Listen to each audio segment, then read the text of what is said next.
Super. Okay. So this would be the last talk in our first half.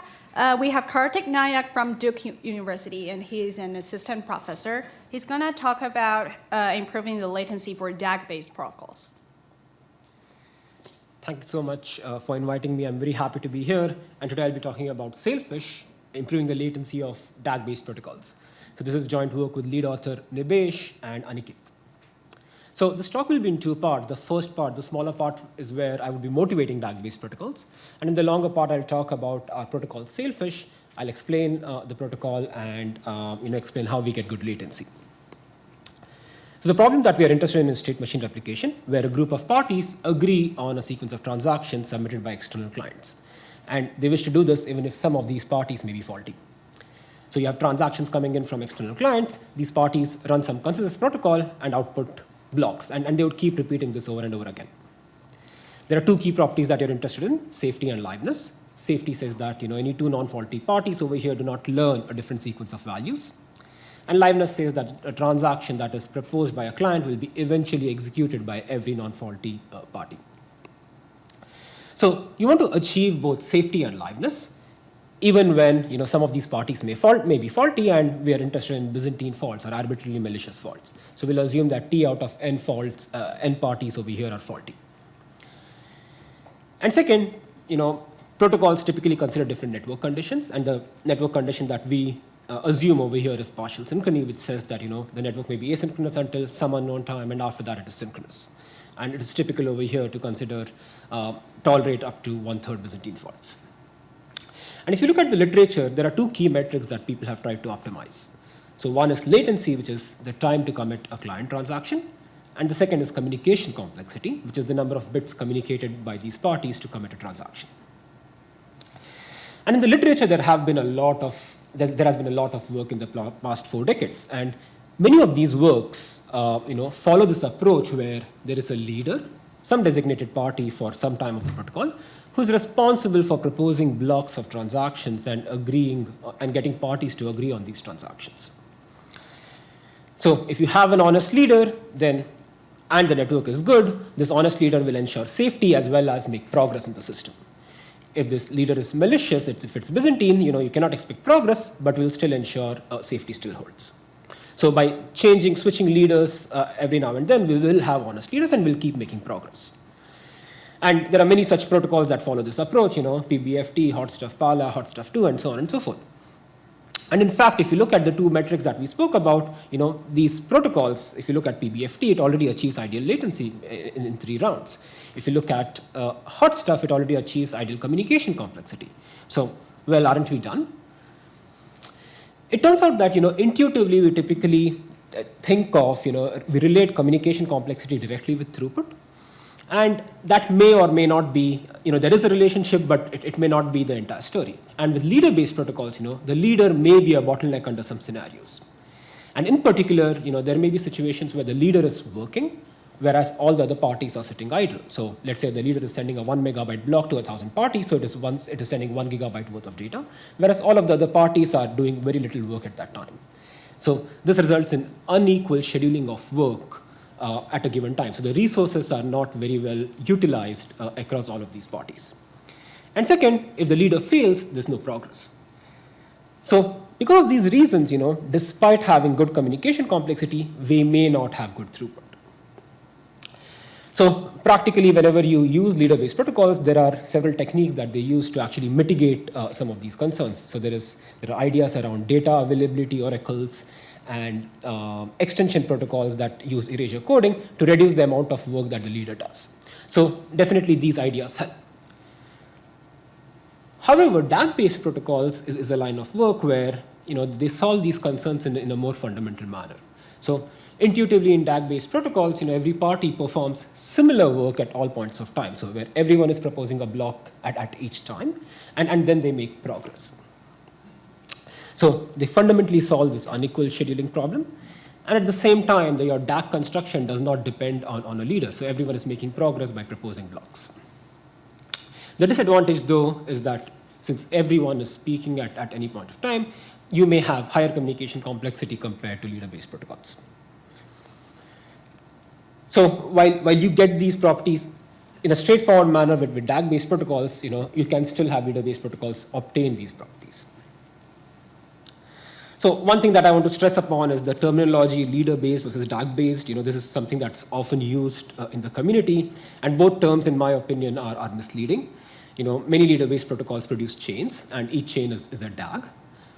But that does not mean we think of them as DAG-based protocols. And at the same time, DAG-based protocols, they rely on a leader to drive consensus, and yet we don't call them leader-based protocols. So in my opinion, the key properties that are achieved by DAG-based protocols are these two. And that is what you typically go for. However, you can get these properties with leader-based protocols as well. Just a clarification question. Does the DAG-based protocol output like a graph, or it outputs a chain as well? Eventually, it outputs a chain. Okay. All right, so if you look at existing DAG-based protocols, as I mentioned earlier, it has been shown in practice that they can improve throughput, and they do so at the expense of communication complexity, and this has been shown for moderately sized settings. However, they still do not achieve the ideal latency that you would hope for. And that is basically the focus of our work. We ask whether we can obtain ideal latency, and Sailfish, our protocol, is one step towards this. So in the rest of the talk, I'll explain the core structure of Sailfish, and then I'll try to compare concretely with prior work. So it's a DAG-based protocol, so everyone maintains a DAG. So what you see on the slide is the view of one of these parties. So there are 4 parties over here, and in round R-1, 4 of these vertices or blocks have been proposed. So this is the frontier of the DAG. At any point, whenever a party sees at least 2t plus 1 out of 3t plus 1 vertices that have been delivered, they can move on to the next stage by creating a vertex and pointing to 2t plus 1 of these vertices from the previous layer. So over here, when we say a vertex is delivered, it's not a direct sending of messages. It is delivered if it is output by a reliable broadcast instance. And relying on reliable broadcast over here gives us 2 nice properties. One is non-equivocation, and the second is totality. So non-equivocation says that if I have received a block from some party P, then it is guaranteed that no one else will receive a different block from the same party P for the same round. And totality says that if I have received a block, everyone else will receive the same block as well eventually. So if you combine these 2 properties, what you get is a property that says every honest party will eventually build the same DAG, which is a nice property to have. So doesn't that mean you already have consensus? Not so fast. You still need something more than these DAGs, because than building these reliable DAGs, because at any given time, the view of some party P may be different from the view of a different party P prime. So in this example, you can see that party P has not received a block from leader 4, from party 4, whereas P prime has not received it from party 3. Right? So eventually they will receive all of this content, but at this stage, if you were to order, they will have incorrect ordering. So you need agreement on whether a vertex has been delivered. And this is where you need consensus. So how do we obtain this consensus and order vertices? This is where we are going to use leaders, where we are going to have a leader in every round. So the blocks marked with the crown is the leader vertex for that particular round. Let's say they are predefined. The ordering of leaders is predefined for each of these rounds. And the idea is, for any given round, I want to commit the leader vertex for that round first. Okay? So in order to commit this leader vertex, parties actually prioritize pointing to this leader vertex. So they will wait for this leader vertex to be delivered before they move on to the next round. So if you receive if you receive this leader vertex, and if you have seen 2t plus 1 vertices in the previous round, then I will move on to the next round and start propagating my next block. With this, what you can do is, you can commit this leader vertex if you have 2t plus 1 different parties in round R plus 1 that point to the leader vertex in round R. At that point, you can commit this leader vertex, and you can order all of the vertices that have not been ordered before round R, that is in rounds less than or equal to R minus 1, and using some deterministic ordering. So this is where we move from DAG to actually building an effective chain. So as I mentioned earlier, over here we said, you're prioritizing this leader vertex, but at the same time, if the leader is malicious, you cannot wait forever. So you do this only until some timeout. So let us see what a malicious leader in round R can do. First, it cannot equivocate because you're relying on reliable broadcast. And second, but at the same time, it can ensure that its vertex is not delivered at all. And this is where, if a round R leader is not delivered after some timeout, we ask the parties to send some sort of a no-vote message to let the next leader or leader of round R plus 1 know that there was no block in the previous round. And the round R plus 1 leader can use this as a no-vote certificate to justify that the round R leader cannot be committed. So with this, this is the entirety of the protocol. So let us look at the simplest safety argument over here. So we commit a leader vertex if there are 2t plus 1 votes from round R plus 1 on a round R leader vertex. Out of these 2t plus 1 votes, right, t plus 1 of these votes are honest. So t plus 1 come from honest parties. And since these honest parties are either going to vote on the previous block or they're going to send a no-vote message, so what you can guarantee is that if you have only 3t plus 1 parties, what you can guarantee is that there cannot exist a quorum of 2t plus 1 parties who do not point to the leader vertex and who send a no-vote message. So if the leader is committed, you can argue that a no-vote certificate cannot be formed. And you can make the statement the other way around as well. If a no-vote certificate is formed, then you can argue that no one else could have committed this leader vertex in this particular round. Did you have a question? Yeah. What happens to non-leader blocks? Do they get in the chain as well? Or? Yes, they get into the chain as well. So once you commit the leader vertex, you go back. There is some deterministic protocol that you run. And in this example over here, let's say the leader of round R minus 1 was committed as well, right? So you can run some deterministic protocol on top of it where in this example, so you'll order all of the red bordered vertices and the leader of round R. So you can have some deterministic ordering that says, I'm going to order the block proposed in round R minus 1 by party 1, followed by party 2, followed by party 4, and then the leader of round R gets proposed, gets ordered. So for the ones that get in, need to have enough votes. Like, what if there's some new block later? That can be dealt. So over here, we are looking at the vertices that, so we're looking at all of the edges. Can you see? Oh, you can't see my pointer. So we're looking at everything that the leader points to in the previous layer. So if you're committing this leader vertex, it means that all of these vertices, these earlier vertices are delivered by you as well. So if there are some vertices, for example, since you're required to point to only 2t plus 1, right? If there are new vertices that come in, there is a different mechanism to actually include these as well. I'm not including that in this description, but you can order them as well, at a later time by including soft edges to them at a later time.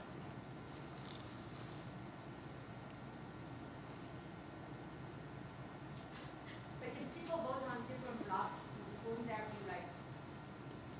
So that is precisely why we use this leader to order. So I think the edges that the leader marks points to is what we will consider. That is how we'll use it to order.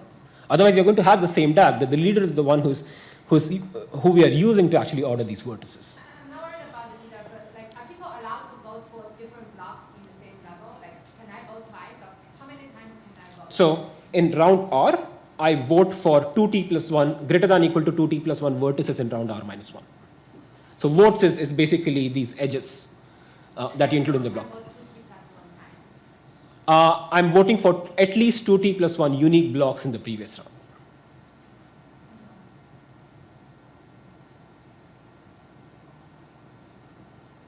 So maybe I'll move on for now, and then maybe we can come back.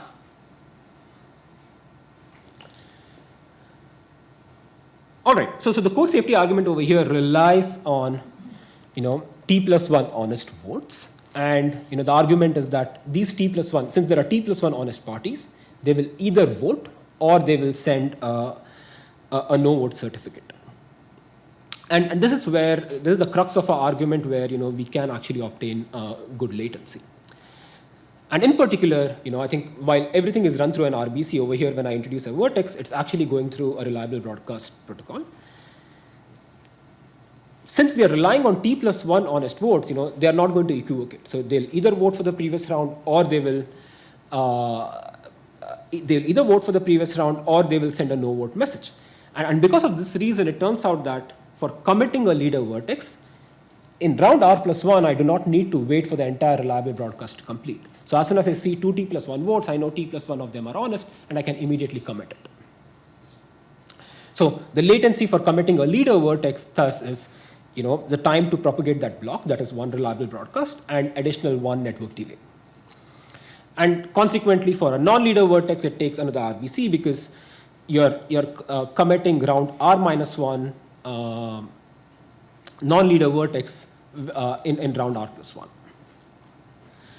So in terms of latency, we can do this with 1 RBC plus 1 delta and 2 RBC plus 1 delta for leader and non-leader vertex. And if you look at the latency optimal reliable broadcast protocols, this corresponds to 3 delta and 5 delta respectively. And prior state of the art over here, with 2 lines of work, Shoal and Bullshark is 1 line of work, and Cordial Miners and Mysticity is the other line of work. So compared to these prior works, we do better in latency.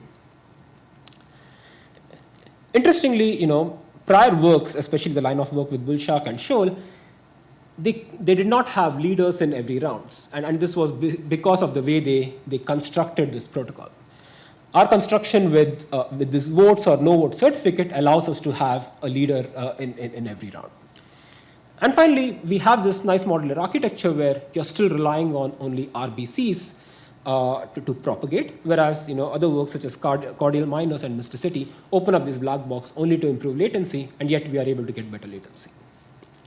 So since I'm out of time, I'll not go over this entire table on how we improve latencies, but the idea is that under different parameterizations, if we analyze, we can actually get much better latency than prior state of the art.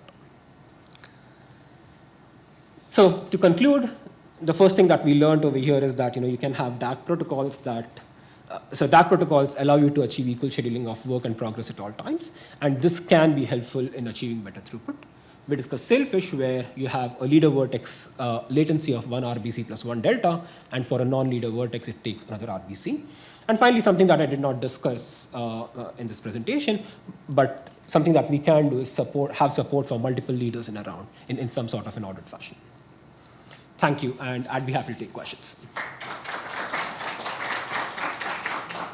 I have a question about the throughput. Like you said, this has higher bandwidth than the leader-based protocol. So like, why is it higher throughput? Because the network has limited bandwidth, right? Like, and also, it seems like this kind of protocol is much more complicated than just these leader-based chain-based protocols. Like, what is the main application scenario where some protocol like this will actually have a compelling advantage, like despite the complexity and the higher bandwidth and everything? Okay, great questions. I think whether something is complicated or not, I've worked on both of these protocols, and whether something is complicated or not is something that I think everyone will differ on their opinion. So I do believe there are, simple chain-based protocols. And these protocols, if you think about it, they're not complex either, because you don't need to rely on, any view change mechanism, etc. I know your response would be, we have Streamlit and Simplex, where you can achieve similar properties as well. But whether something is complicated or not is actually a hard question to answer. I think the neat thing to me in these protocols is that everyone is just running this through an RBC, so everyone has the same structure that they build at the end of it. And then whether you commit something is just about observing your current data structure and committing what you have seen until now. With respect to throughput, right, I think this is something that I have been thinking about quite a bit as well. So empirically, this line of work, where that is being adopted by Aptos as well as Miston Labs.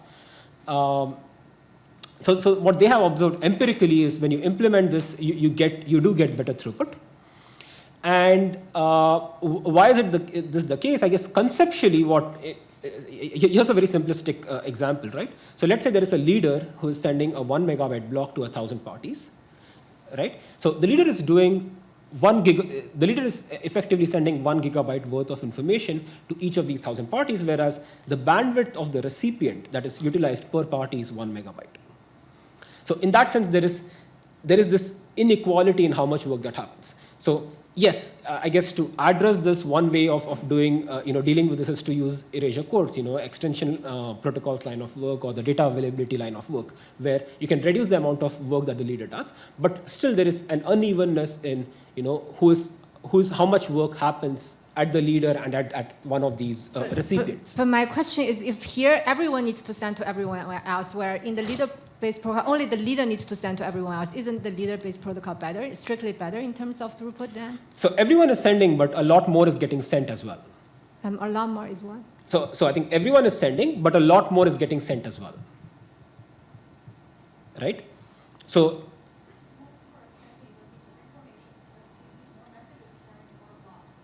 right. Yeah, the amount of data that is being sent is a lot more as well. Right? So what is block information? So instead of sending one block, you have n different blocks that are being sent. Right?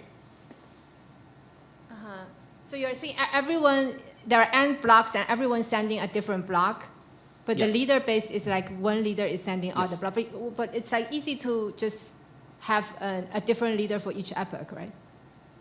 But that still does not solve. So I think so. Think of a time scale where think of bandwidth utilization as at a given time how much bandwidth is being used. So even if you change leaders every now and then, yes, you can get equal work because work gets amortized over time. But if you think of bandwidth as being a resource that is being used at some unit time, even if you change leaders, I think there is some bandwidth that stays unutilized with some of these parties.